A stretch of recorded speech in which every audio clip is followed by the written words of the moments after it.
And there was a question last night about, can you please explain more about letting go? And there was also a question the evening before about, can I explain about right intention, part of the Eightfold Path? So I'm going to weave those two and a little bit more together in a talk to give some more understanding on how we do this wonderful thing called letting go, so that our mind becomes all peaceful, all blissful, and all happy. We learn how to meditate. And I know there are so many different teachings on meditation, and they're all based on a common core teaching of the Buddha. So I always think it's quite good to be able to see things from a different perspective and to add all those things together to get a fuller picture of exactly how things really are. And I'm sure you all know the story of the elephant and the 7 blind men all sort of coming together and feeling a different part of the elephant, and instead of arguing on who was right, combining their understanding. And I'm sure you've also heard about the 7 blind elephants, who one day also wanted to find out what a man was. They'd heard a man, they heard the word, they never actually seen one because they were blind elephants. So the blind elephants, they heard the story about the blind men and the elephant, and they were blind elephants, so they thought they'd try the same trick. They all decided to find a man each, find a person, to feel them, and get to know what they were like, and then they'd come back together again and compare notes. But this time they all felt a man each. When they came back, they all agreed, and a man was flat.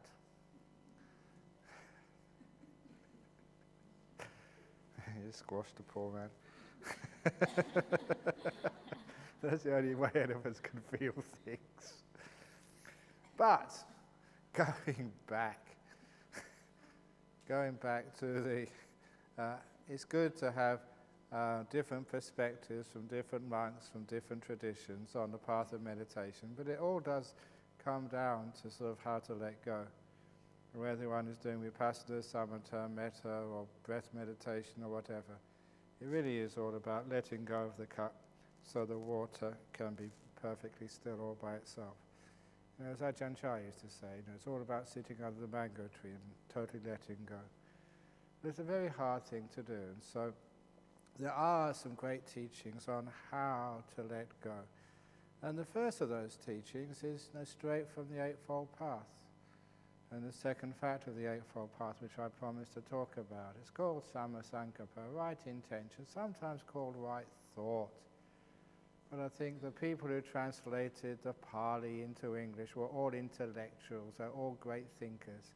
And so they tended to sort of incline towards thinking rather than anything else. Really, it does mean intentions, where you come from before you speak, before you act. It's the mental part of an action. Almost like the motivation, where you're coming from. And that particular right intention, it's one of those factors which is not focused on, but it's one of the most interesting ones because they have 3 right intentions. It's the intention of letting go, of renunciation. It's called nekama. The intention of kindness, the intention of gentleness. Those are the 3 right intentions. And once you start to see that and just to focus on that, to contemplate that, sometimes you wonder why on earth do people forget that core part of the Eightfold Path when they meditate. They know they're trying to get something. Was it 4 or 5 days have gone already? And I haven't got nimittas yet, and I'm trying for jhana. I haven't got jhanas yet. You get frustrated because you're trying to get something. And the Buddha said, no, this path is to renounce things, give them up, let them go. See how much you can let go, not how much you can attain. If you get the first jhana on this retreat, I will not give you a medal. You don't see the monks with the line of medals on their chest. It's the first jhana star, the second jhana star, the third and the fourth jhana star. You don't see them with stripes on their on their arms. One stripe for stream winner, 2 for once returner, 3 for non-returner, and a big sort of crown on your shoulder for the arahat.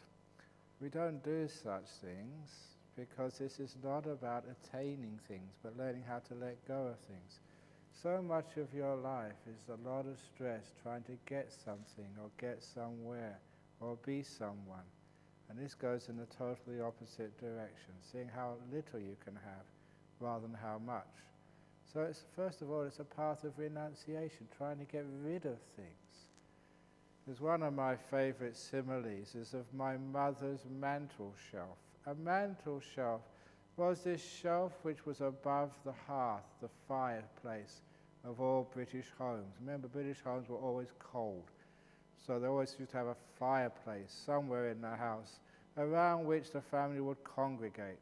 And on top of that fireplace there'd always be a shelf with knickknacks and memorabilia. So, having moved to Australia, the first time I went back to visit my mother in London, somebody very kindly brought me like a memento of Australia, a little stuffed kangaroo. So I can give that to my mother, and she could remember her son back in Australia. Okay, it's kitsch, it's not original, but people like those things.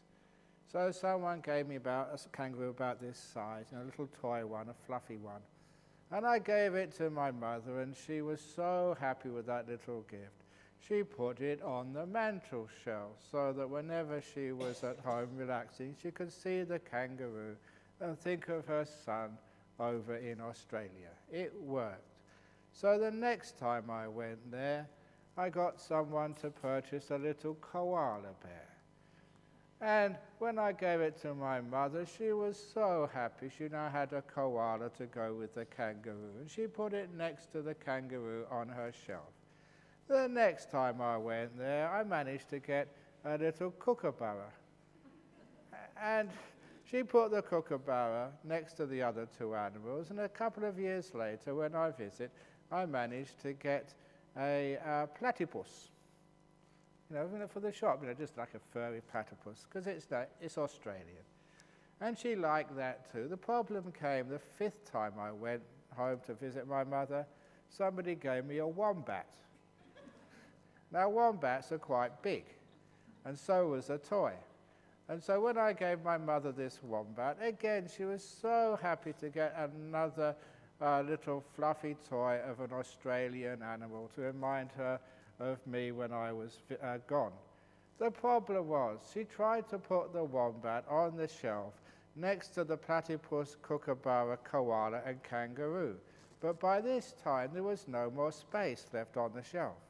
And so when she put one of those animals on, another couple fell off. Not only those other animals, but other things like photos of my brother and other sort of memorabilia she collected over the years. And she just could not balance the wombat and all the other animals and all the other memorabilia at one time. And I said, now that's a simile of a nervous breakdown. When you try and keep so much stuff in your brain that things start falling off. You just can't keep any more things in there. And I told my mother, Mother, why don't you throw away all those old animals, auction them, give them to charity, and so you can just keep the new one there. And she said, no, I can't.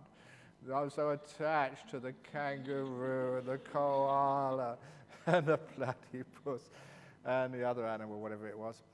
But this is the trouble with people. We don't know how to let go. We accumulate things. And so I was trying to use that simile.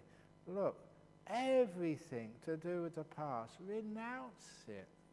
You've got a shelf called your mind, your memory. Just press the delete button. You don't need all that old stuff. Don't think, oh, I've got to remember this just in case. No, be irresponsible like me and forget. It's much better that way. So when you let go of all of the stuff of the past, that's called renouncing. And I'm not talking about the stuff which happened to you earlier in your life when you were a kid. I'm talking the stuff which happened this morning, a minute ago, even a moment ago.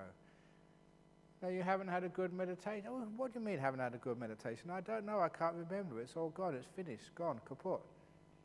So remember, learn how to renounce. the past and renounce the future. You don't know what's going to happen in the future, and there's an insight I noticed many years ago, which is a powerful way of looking at things. If you really are concerned about your future, if that is important for you, please contemplate on when you can do anything about the future. When is the only time you can do anything about your future? It's now, isn't it? Where is your future being made? Right now. So if you are concerned about your future, if you really want to have a good future, for goodness sake, put all your attention in the present moment, the place where your future is being made. So those are the sorts of things we do. And then the next thing we do, we renounce controlling. You know, I'm a very successful abbot. I've got a big monastery, lots of monks, and the reason we've got lots of monks there is because I let them do what they want to do. And that's the way you have a happy monastery. You don't control anybody. You know, because I trust all the people who become monks. It's so hard to become a monk or a nun. Imagine becoming a nun, how difficult that is. And so they become a monk, they become a nun. You don't need to keep pushing them. They've got so much motivation already. You just need to say, off you go. You know, here are the huts, here are the empty places, go off and meditate. And they do. You don't have to control anybody. And that's a way to have a very successful monastery. And that's also the way to have a very happy mind. Stop controlling your mind. Your mind wants to be happy. It will incline towards happiness. You just need to see, hey, look at this meditation. It's much more happy than all this other stuff you get involved in. And after a while, the mind sees. Just give it a chance. Don't force it, the poor mind. Just cultivate it, nurture it. Just like you nurture trees. You don't keep, like one person once told me, when his father gave him some seeds in a garden in Bangkok, and he put those seeds in the ground, he was really impatient. So, you know, he'd water them every day. After 5 days, nothing was happening. Have you had that experience in meditation, 4 or 5 days and nothing is happening? So you think, what's going on? So he got very upset and told his father. His father explained to him, look, you're building up, you know, all the energy. You know, it's coming. Just keep watering a little bit longer. And then soon you'll see the shoots come up above the ground. They're probably growing right now, even though you can't see it. Your jhanas are just sprouting and they're just coming up, they're coming up. You can't see it, but I can. So just keep nurturing, don't support it. But what he did, as soon as they started coming up, as soon as he got some peace, as soon as he started seeing a little bit of grass coming up, he was so impatient. He wanted to stretch the plants to make them grow quicker, stretching them. And of course, he killed all of them. That's a wonderful simile about the impatience in meditation. Remember, we've got to put forth the time, the effort to nurture the mind, and then it does grow like a tree. People are really impatient. They just can't wait to watch a tree grow. You know, just sometimes it takes years to make these trees grow. I've been in Bodhin Island Monastery 30 years. I remember many of those trees which are planted. At first they were just so small, you never thought they would take, but now they're beautiful trees in that monastery. And you may have had in your place where you live, in your garden, trees which you planted years and years ago, which maybe your father or grandfather planted, and now they're beautiful trees. That's the sort of patience we need. Or just like the other story I like telling about the guy who went to work on the building site on a Monday morning. He worked really hard, and at the end of the day, he went back home with nothing. He didn't even get paid. He went on a Tuesday and Wednesday, the same thing happened, still didn't get paid. Went there on a Thursday. 4 days in a row, he worked so hard and didn't get anything. And it was only the cajoling from his wife that he went there on a Friday as well. And on a Friday, he got a big pay packet. And so when he went home on Friday evening, he told his wife, I figured out this work business now. I'm just going to go to work on Fridays from now on. And this is sometimes happens in your meditation. Sometimes you get a good meditation, yes, at last, the next one doesn't work. Every day can't be payday. So you just keep on going. You're building up, nurturing the mind. And that's the patience which we have. So what we do is just to be patient, we just let go of the future. Now that's such an important thing to let go of. Because so much of the obstacles in meditation comes from expectation, anticipation. And I think you've all got enough trust in me. I'm a good monk, I've got a good track record. So I think you trust that what I say is actually true, it actually works. But the problem is, you're waiting for something to happen. In the meditation, in this retreat, you hear me say these things and you know it works, so you're waiting for it to happen. When you wait for things to happen, you're waiting in the wrong place. That's why I said there's two types of waiting. Waiting in the future and waiting in the present.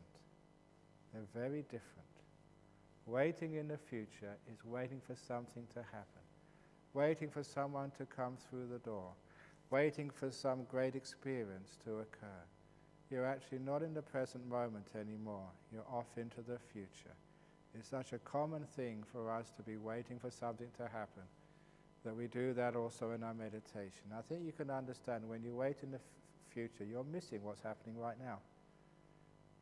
You're just waiting for something to happen next, not really appreciating what's happening now. So be careful, because waiting for something to happen is waiting in the future, and it stops the meditation happening. So instead we wait in the present moment. We're here right now, and we let go of all this expectation, anticipation business.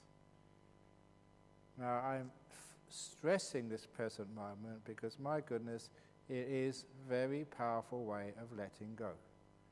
If you can fully focus in this present moment, 100% in this moment, you can't do anything.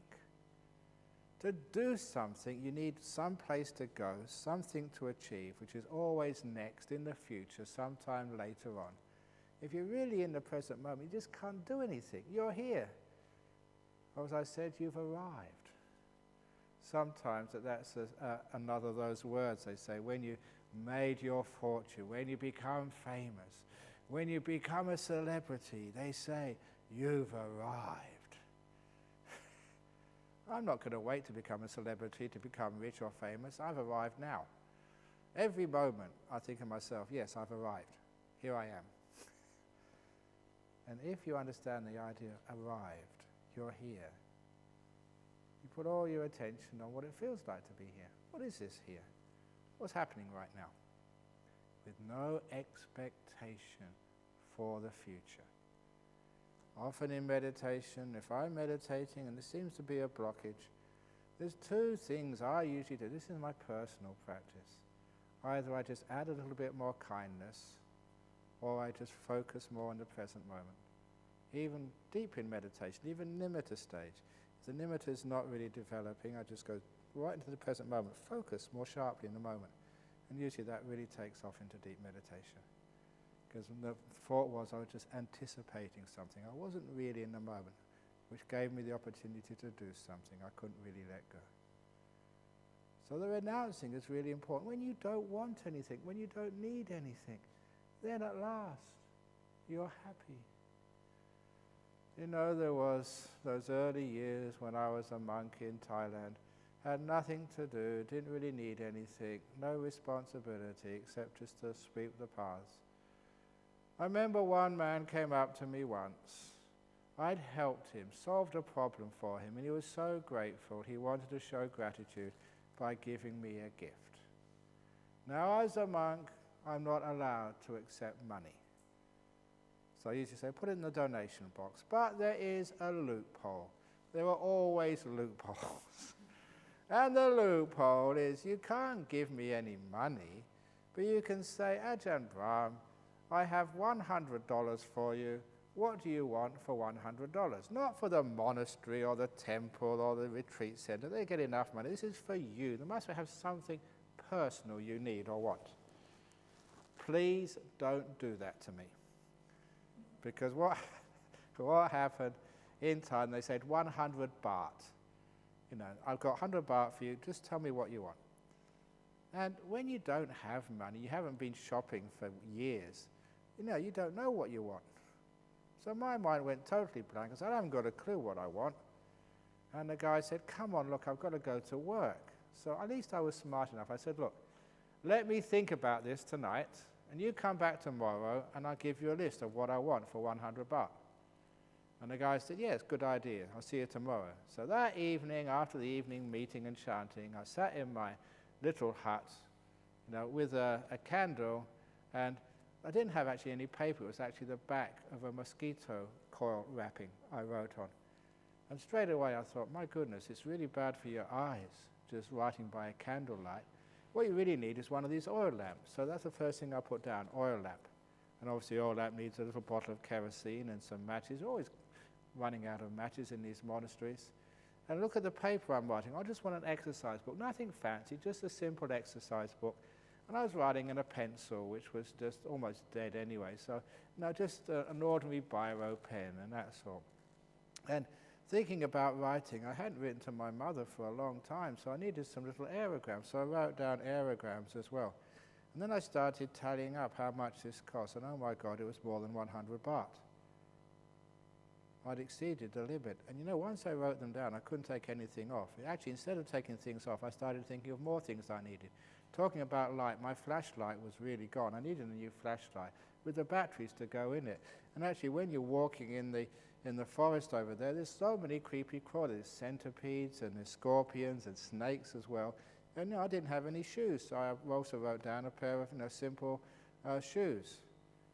And the longer I thought, the more things appeared on that piece of paper. And I really didn't know how I would survive, how I had survived without those things. And I couldn't take anything off, and it was about 1,000 baht now. And so I realized what's happening. Once you have desire, even though you think they're necessary things, I managed to do without those before. As soon as I wrote them down on a piece of paper, they became important desires and needs, and I couldn't take anything off. And I realized what was going on. I took that piece of paper, screwed it up, and threw it in the spittoon. And I told that man the next day, don't you ever do that to me again. I was so happy before you gave me that opportunity. Now, I'm just so in turmoil. How could I get these things? What should I do to get them? So this was one of the problems. When you don't have anything, when you really are renounced, you're so free. You literally want for nothing. Once you start any desire for anything, it starts off with a desire and then it becomes a necessity. It all starts off with a desire. You don't really need it.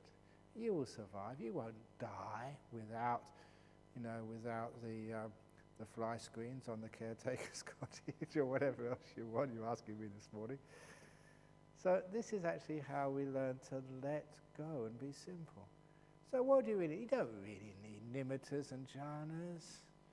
What do you want them for anyway?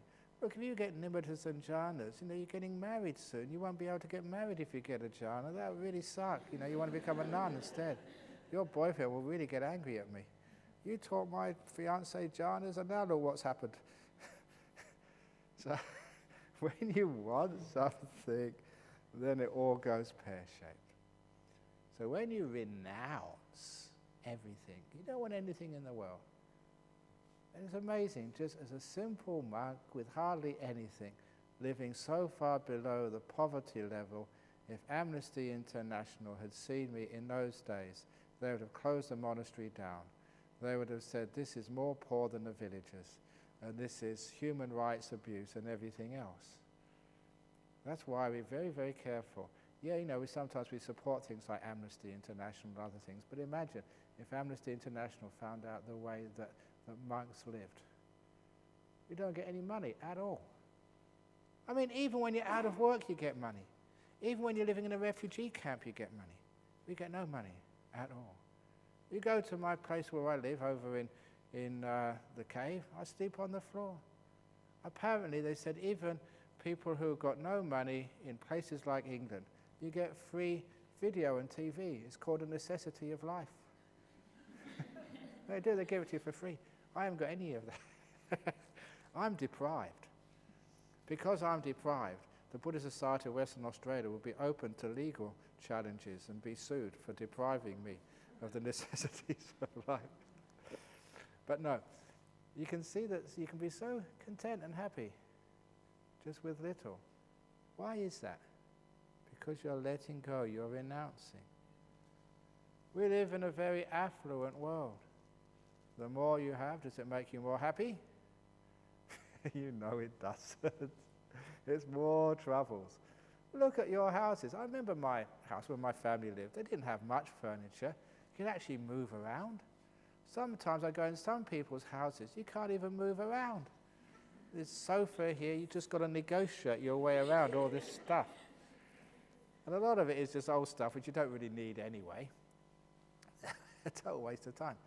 So wouldn't it be wonderful to have little? And look how many rooms people have these days in their houses. Singapore is okay because it's such a small country, but you go to Australia, some of these houses, they're mansions, they've got so many rooms in them. That really sucks when you have to clean them. I still remember someone coming to see our huts years and years and years ago. They were actually going to see the Benedictine monastery, and then they saw our monastery. They were comparing them. And they saw one of the huts, and straight away the woman who saw this turned around and said, "Is that where you live?" Say, "That's where I live, that's my home." And they said, "Wow, if I lived in a place like this, I could get all my housework done in half an hour, and the rest of the week would be free." Instead of actually taking hours and hours and hours looking after the house. So having little possessions is really a lot of freedom.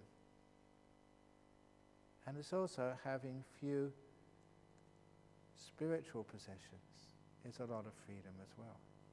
So don't try and be a spiritual materialist, just like you are sometimes a things materialist, the ordinary meaning of materialism. Because a lot of times we just try and accumulate more experiences. I want to get the jhanas, I want to have nimittas, I want to have this experience and that experience. That's called spiritual materialism. It's more wanting. And you find you never get it that way. So instead of having this trying to accumulate things, our job is to simplify. That's why we have monks and nuns, because we have few possessions, we can't get things, we do try and simplify. We have fewer and fewer and fewer things. Many of you have met me at airports. How many suitcases do I carry when I go overseas? None. I have my little bag, which you saw me bring here. That's all I have. Even when you go to North America for a couple of weeks, that's all I have, my little bag. No suitcases, no backpacks, nothing. You see me do that. Now, isn't that wonderful to be able to fly like a bird, letting go with few possessions? I'm not saying to renounce because it's going to make life more suffering for you. This is not torture. The torture is having too many things. So it's great when you let go, both physically and spiritually. Have less things. Because do you really want to become enlightened? If you become enlightened, then you'll have to go all around the world giving talks, and people ask you questions all day, and they spend all this time making you sign autographs and take photographs. That sucks. That's not a nice thing to spend your time doing. If you get enlightened and you tell somebody, you'll have to spend the rest of your life trying to prove it. People are always looking at you, trying to find a fault. Aha, she's not enlightened. I saw her get angry. So just don't even want to become enlightened. Don't even want to get jhanas. Don't want anything. That means you've already arrived. You've got everything you ever needed. You don't need to work anymore, spiritually or materially. You've got enough. Then you can become enlightened. Do you get the point? Wanting. Trying to get something that takes you off into the future. You're waiting for something to happen, what you want to happen. And you're you're stopping the peace and the stillness, which causes enlightenment. You're stopping the natural process of a little plant growing. You're pulling it up, you're stretching it. That's why the meditation doesn't work. So letting go means leaving things alone. Stop getting involved. What more do you want? That's another way of letting go. To say, what do I want? What do you want? If I was a genie and I gave you 3 wishes, what would those wishes be? The 3 wishes simile. What would you want if you had 3 wishes? $1 billion? To pay off the nuns' monastery? To have your own perfect nuns' monastery? I mean, a perfect nuns' monastery. You know, with your own hut, air-conditioned, with decent food, whatever you like, room service,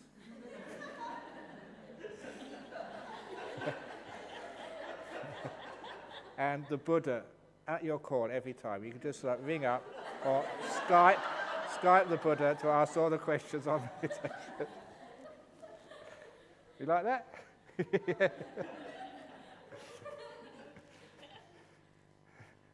That's a lot of suffering. You just have to do with what you've got. I know it sucks, but you've got no choice. But I think when you want something, there's no end to it. So a wise person, if a genie came up and asked you, you have 3 wishes, anything in the world, what do you want? And if you can say, nothing, nick off, go away, go, then that's a sign that you're wise. You don't want more things, you want less things. If you know that, you know about what meditation is. And if you know what meditation is, it's renouncing. The less you have, the more empty, the more free your mind is. You can really enjoy and be peaceful now. So, that's one of the first ways of letting go, to renounce, not to want anything. And then you can really enjoy what you already have. It's called contentment. How much do you need to be content? What do you need to be content? What do you keep striving for?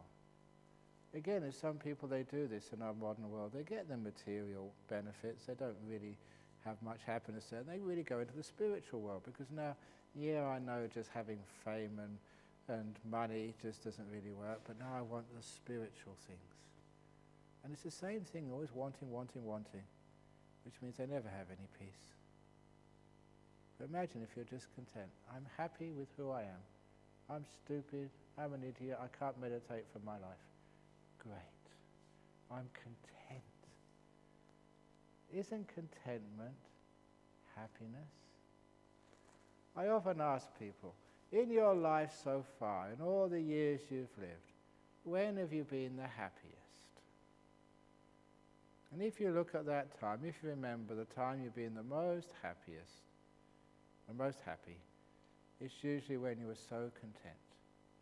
It may be in a moment when you didn't want anything different in the whole world. The person you were with, or the people you were with, or just by yourself, the place where you were. You couldn't even change it to make it better. It was just perfect as it was. Nothing missing, nothing to be changed. Totally content, at peace with yourself and the whole world around you. Contentment. We call that a taste of freedom, a taste of enlightenment. That's what it's like, to be totally content. Nothing missing, nothing to be gained, nothing to get rid of, just totally resting, enjoying this moment. Have you had times like that? Most people have perfect contentment, otherwise known as perfect love, which is the same as contentment, just happy with the people you're with. Now, that gives you an idea what, again, the meditation is. Learn how to be content with what you have. I'm an old fat monk these days. I tell the same old jokes and stories time and time again. I have to do all this traveling and stuff, like writing books and signing of photographs, but I'm content. It's good enough. I would not rather be with anyone else in the whole world than with you guys and girls, just giving another talk on a Tuesday morning. Perfectly happy, perfectly content. Now that is what letting go is. As soon as you think, no, instead of these stupid people sitting in front of me, I want real meditators. I want meditators who can sit for hours, who can understand what I'm saying and say yes, and get enlightened and get jhanas and never ask any more questions because they're so wise. If you want anybody to be different, that's called suffering. That's not contentment at all. So in meditation, a lot of my life as a monk, I just have to do a lot of contentment. This is good enough for me. So if you develop contentment, you're sitting here with your dull, stupid old mind. You say, oh, I'm happy with this dull, stupid old mind. It ain't that bad, it's good enough. So you accept it, you open the door of your heart to it, you're content with it. It's not perfect, no more than any tree in the forest is perfect, but it's beautiful. It's enough just to find peace with. This moment, it's hot, it's cold, you're tired, you're bored, you're restless, whatever it is, it's good enough. And you're content. You let go of all wanting, all controlling, all trying to be somewhere else, which means you are here. Craving stops, wanting disappears because you're content. And it's amazing what you can be happy with. Have you seen little kids? They can play with a blade of grass and are so content and happy. Why do we need so many things to be happy, like nimittas and stuff? Can't we just be happy now with what we've got and be content? If you do, you know, one of the secrets of letting go, this is good enough. This is good enough. You try that, with sincerity. You try here, you're nodding, you're fast, this is good enough. And straight away, you start to get energy coming up. You're peaceful, you're content, not wanting anything, and you're just opening up the lotus really quickly, and you go very deep very quickly. Contentment, a way of letting go. I mentioned that earlier with the simile of the prison and being free. You compare Bodhinyana Monastery over the road, just 2 meals a day, to a prison. In a prison you have 3 or 4 meals a day. You also have menu. I mean, you get much better food in prison than you get in Jhana Grove or Bodhinyana Monastery. You know, you can have sausages and bacon if you like. You don't have to be a vegetarian. You know, you can have a whole big choice of food. Anything you want, you can get in prison. Not only that, you can watch the movies on plasma screen TVs. You can watch the soccer. You can do whatever you like there. You can play sport. You can do all this sort of stuff. Can you do any of that in a monastery? No, just meditate. That's all we ever do there. So, I always think that if ever I'm put in jail, that'd be like a holiday for me. I can eat 3 meals. I can watch the TV. I can sleep on nice beds. I don't have to sleep on the floor anymore. And if ever I want a retreat when I'm in prison, I just need to punch a prison officer and I get 3 months solitary and no one can bother me in there. So if ever I went to jail, I'd quite look forward to it. So why is it that people try to escape from jails, but no one ever tries to escape from monastery? Yeah, we've got a wall there. That's actually to keep people out, not to keep the monks in. So what's the difference between a monastery and a prison? The only difference is, in a monastery, people want to be there. That's the only difference. In a prison, they don't want to be there. No matter how luxurious you make a prison, if you don't want to be there, it is a prison for you. So, in this meditation, how many times have you been in prison during the meditation? How many times do you want to be somewhere else? How many times? I just don't want to be here. I want to just anywhere else. I'm not quite sure where it wants to be, but not here. I don't want to meditate. Okay, I've had enough. 4 or 5 days, nothing's happening. I don't want to be here. I just want to be somewhere else. you just made a prison for yourself. This is the opposite of freedom. If you want to be free, it doesn't matter where you are, how uncomfortable it is. If you want to be here, then you become free. I've done a lot of times, sometimes even in physical pain. Yeah, I'm old, I've had my physical illnesses and pains. Instead of trying to get rid of the pain, I just want to be here. The pain is teaching me something. Thank you, pain. Welcome. And I'm happy to be here. Maybe it's not such great pain that I get these days because I'm pretty healthy. But you know, sometimes, as I mentioned to somebody, the yuckiness of the body when you're over 60. You know, just the body is not as soft and as pliable it is when you were young. So just this little ache, constant ache, and just, you know, you have a talk, you get up afterwards and ooh and ah. You know what I do. That's why, you know, in Thailand, that old joke in Thailand, old people, the word for Mr. in Thai is poor, and the word for Mrs. is mare. And so they call all the old people poor oi and mare oi. And you know why they call them Mr. Oi and Mrs. Oi? Because whenever they get up, that's all they say. Oi, oi, oi. And that's actually true.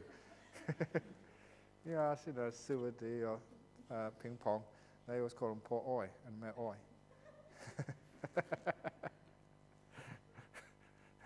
So some of you are Mrs. Oi. I've heard you. That's what it's like. So what do you do? I'm just happy to be here. This is good enough. I'm content. And you know, you can be content with almost anything. Even things which are just really awful, like, you know, like frog on rice for lunch. Just be content with. And when you feel how you can be content with anything, it's so easy to meditate. Oh, I feel a bit tired, but I'm content. This is good enough for me. Who do I think I am? I'm just a monk. So I'm just content, happy being here. And as soon as you're content, you get this boost of happiness. You don't want to be anywhere anymore. You don't need anything more. You can relax and be free. As soon as you want something, as the Buddha said, when you want something, you're separated from what you want, and that's called suffering. Suffering is separation from what you want. So when you want something, you're always going to suffer.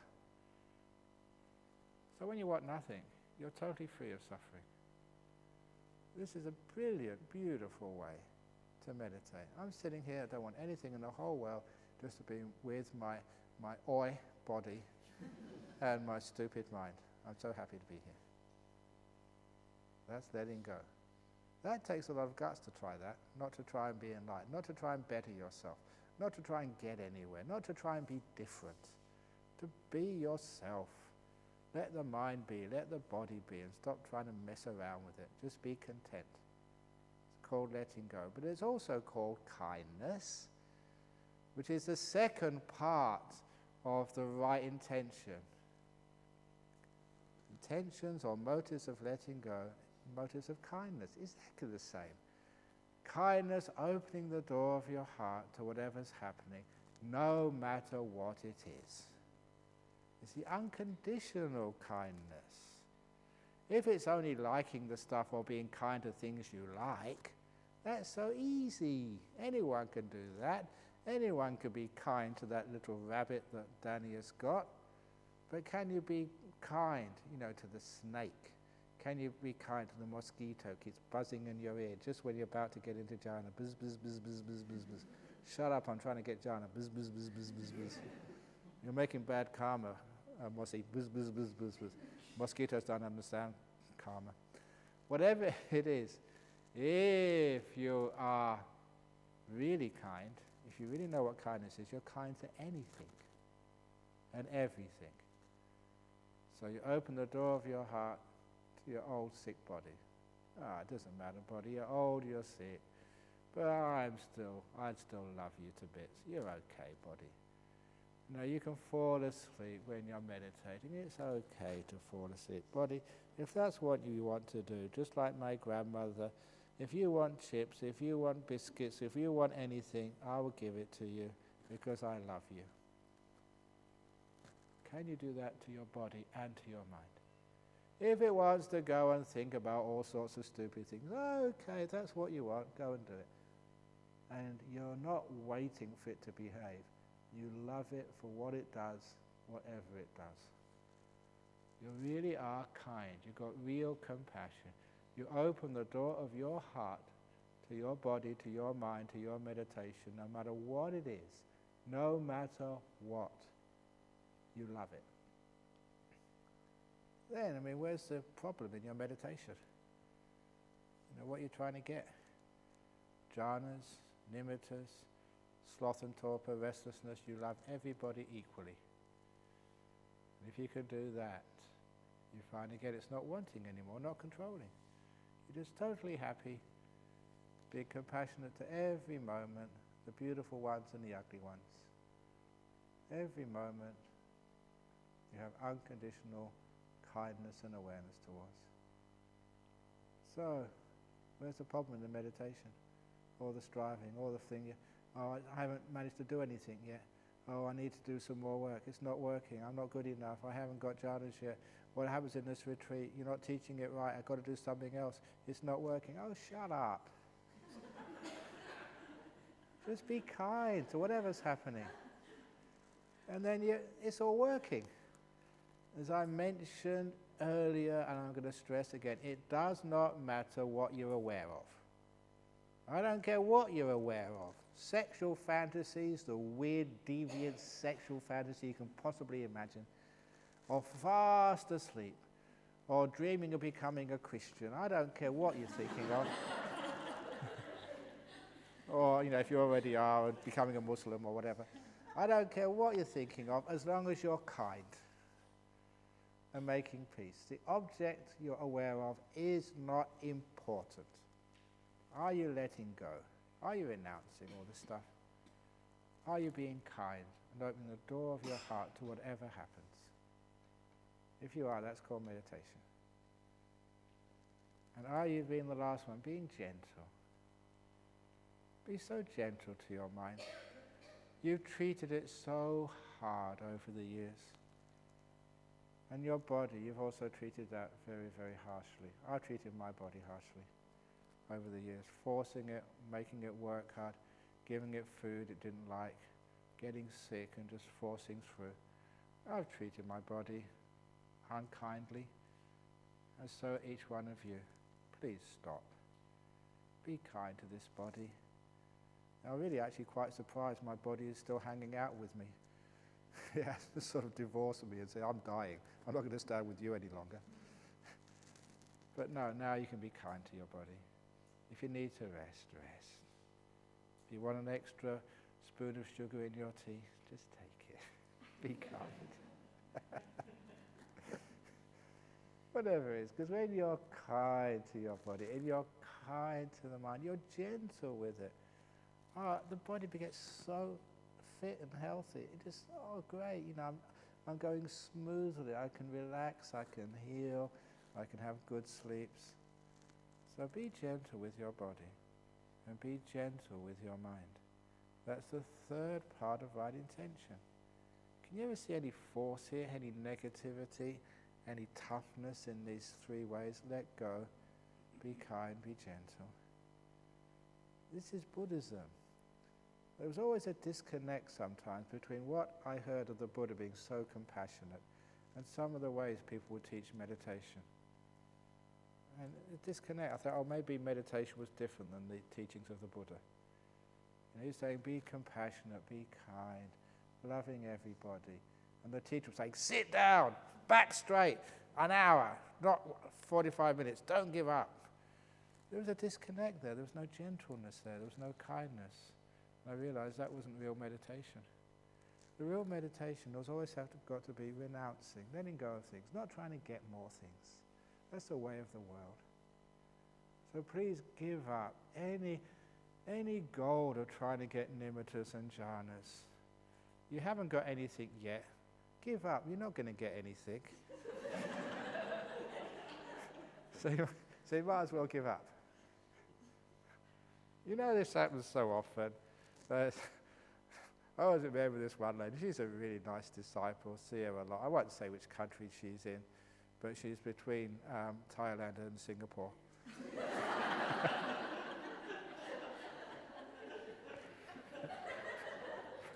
But she was on one of these retreats years ago, 9-day retreats, just like most stupid people, struggling, trying hard, sitting, trying to get nimittas and jhanas, so she was pretending not to, but she was.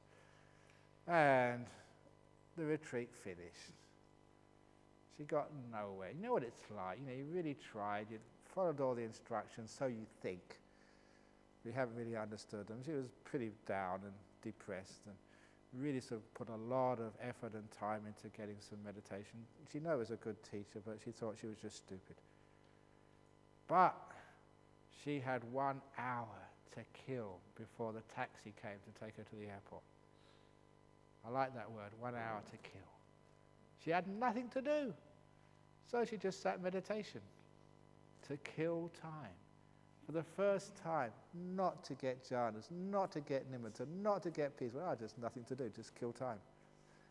And afterwards she came out and she came to see me on the ground. Oh, Ajahn Brahm, it's so wonderful. Oh, at last, I've got these wonderful stays. Oh, thank you, thank you, thank you. I always remember that. She got her really first deep meditation because she was killing time. Well, that was really a very good example, because when you try to get something, you never get anything. When you sort of give up, renounce, I'm hopeless. Me, look, I'll tell you now, girls can't get jhana. What? No way. So just give up. There's no hope for you girls. Then you might get jhana when you let go. That's not true, of course. Anyone can get jhanas. So when you stop trying and you give up and you let go, that's when you get all these amazing things.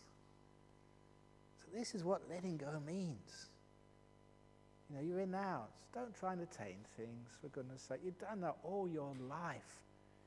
Getting your O levels, your A levels, getting a good boy or girl to get married, getting enough money to buy a house, getting on in work, getting on in this and getting on in that. Oh gee, it just really sucks. I've had enough of that. I'm not going to try and attain anything anymore.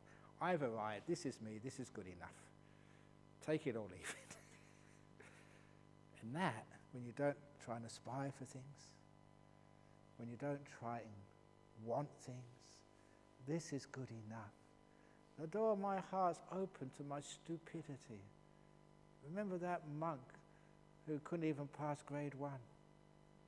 Now that's a meditator. Someone who doesn't aspire for anything. It's just so peaceful, so happy. Doesn't have to be intelligent, doesn't have to be wise. It's just happy to be who they are in this moment. Total contentment. If you manage to understand that, you understand how to let go and how meditation works. All striving goes against the point. It never gets there when you let go. And there will come a time you'll find that letting go button. Somehow or other, sometime, either through frustration or wisdom, or just one day say, I'm going to really let go this time. You press the letting go button, and my goodness, it is incredible what happens.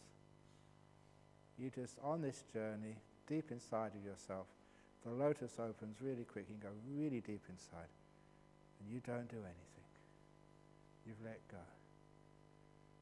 And that has happened so many times. When people, disciples, they come up to me and they said, yes, they did get a jhana, and you don't have to explain it to me. You can see it written all over your face if you've got a jhana. It's a wonderful thing to see. It's like falling in love, only much better than that. You're just so happy, so blissed out. Nothing could harm you at all. So, when you actually see someone like that, I used to ask them, what did you do this time? You got this jhana. And they always said the same thing. So I don't ask them anymore because I know what the answer is. I really let go. They always say, I really let go. I did it properly for a change. I really let go. And I'm sharing that with you because that is how these things happen. You really let go. You don't play letting go anymore. It's not fake. It's not acting. You really let go. Some people say, okay, I'm going to really let go. I'm really letting go. Okay, that's fake. You know it's fake. You're letting go to try and get something. That's not letting go. In the moment, totally at peace with what's happening right now. Not wanting anything in the whole world. Nothing you want. You're just content. This is good enough for me. I'm not going to get anything anyway. I'm hopeless. I'm just killing time. I'm just being here. Just being here. Moment after moment, you make peace. You're kind, you're gentle. And the meditation just happens. In spite of you. I often say when people ask me personally, Ajahn Brahm, can you attain these things you all talk about? And I'm honest. I say, Ajahn Brahm cannot meditate. Ajahn Brahm can't get jhanas. Ajahn Brahm can't do this. When Ajahn Brahm disappears, when he's not there anymore, then these things happen. Do you understand? I can't do these things. I vanish. And then letting go happens, and all these things just occur.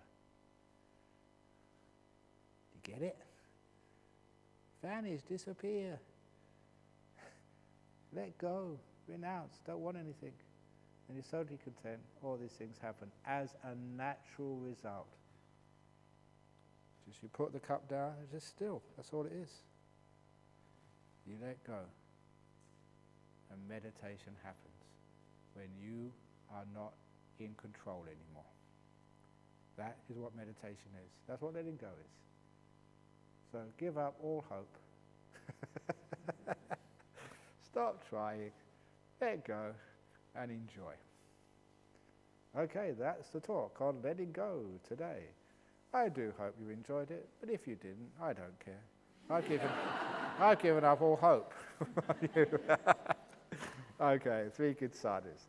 Sadhu, sadhu, sadhu. Oh, yes. Okay, so we have interviews now.